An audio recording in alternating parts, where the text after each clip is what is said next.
Are psychedelics drugs people use to escape reality? Because across history, entire cultures use them for exact opposite reason, to confront reality more deeply, not to avoid it.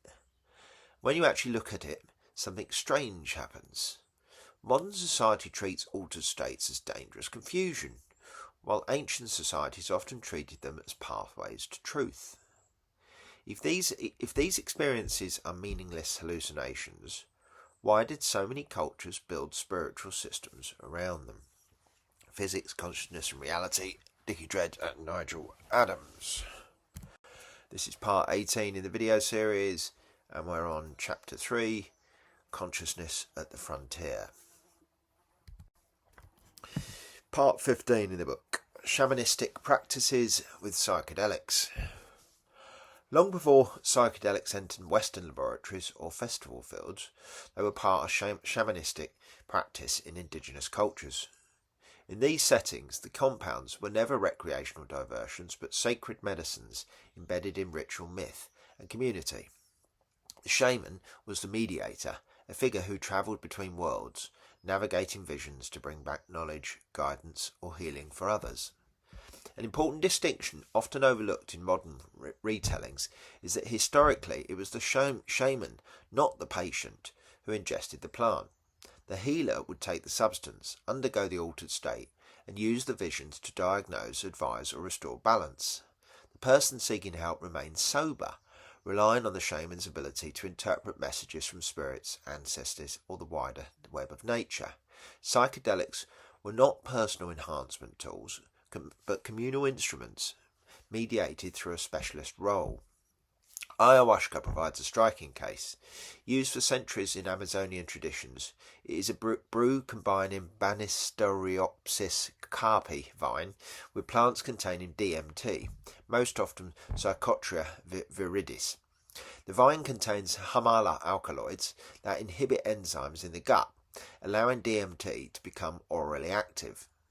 The result is an intense visionary experience that can last several hours.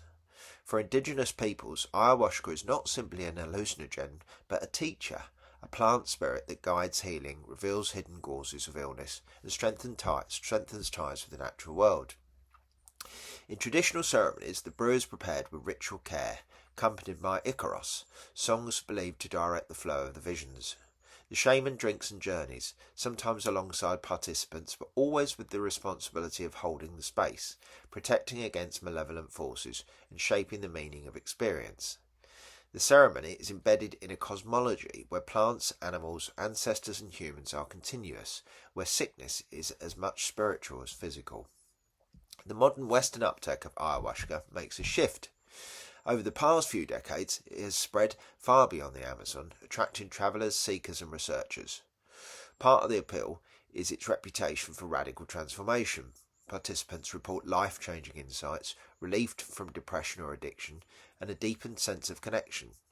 Global interest also reflects dissatisfaction with conventional medicine and religion, as well as a romantic fascination with indigenous wisdom.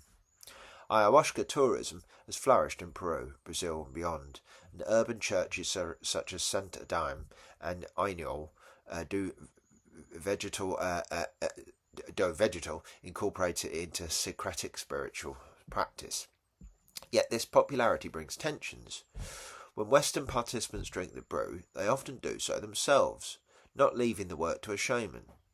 The emphasis shifts from communal healing to individual experience, closer to psychedelic therapy or personal exploration. Critics point to risks of cultural appropriation, exploitation of indigenous knowledge, and dangers when ceremonies are led by untrained facilitators. Others see potential. Careful integration with psychotherapy may open up new paths for treatment-resistant conditions. From the perspective of this book, ayahuasca highlights several themes already in play. First, the distinction between perception and reality. The visions are not taken as illusions, but as genuine communications from another level of being, resonating with our earlier discussion of reality as layered or informational. Second, the communal and relational frame. Consciousness here is not just an individual stream, but a web that includes plants, spirits and ancestors, echoing systems theory and Buddhist-dependent origination. We'll talk about that later. Third, the tension between context and content. The same chemical produces very different experiences depending on a ritual setting, cultural background, expectation, and a host of other factors. A reminder that consciousness is not separate from its framing. In this sense, shamanistic practices both anticipate and challenge modern psychedelic science. They remind us that the psychedelic state is not simply neurochemistry, but meaning-laden, socially embedded, and cosmologically interpreted. The resurgence of ayahuasca in Western culture reflects a search for healing and insight, but it also calls for respect for traditions that have carried these practices and for the complexity of consciousness they reveal. The line between vision and hallucination may not be as stable as we pretend. And if that's true, then consciousness might not be a fixed window into reality at all. It may be something that can shift, expand, distort, or reveal entirely different layers of experience.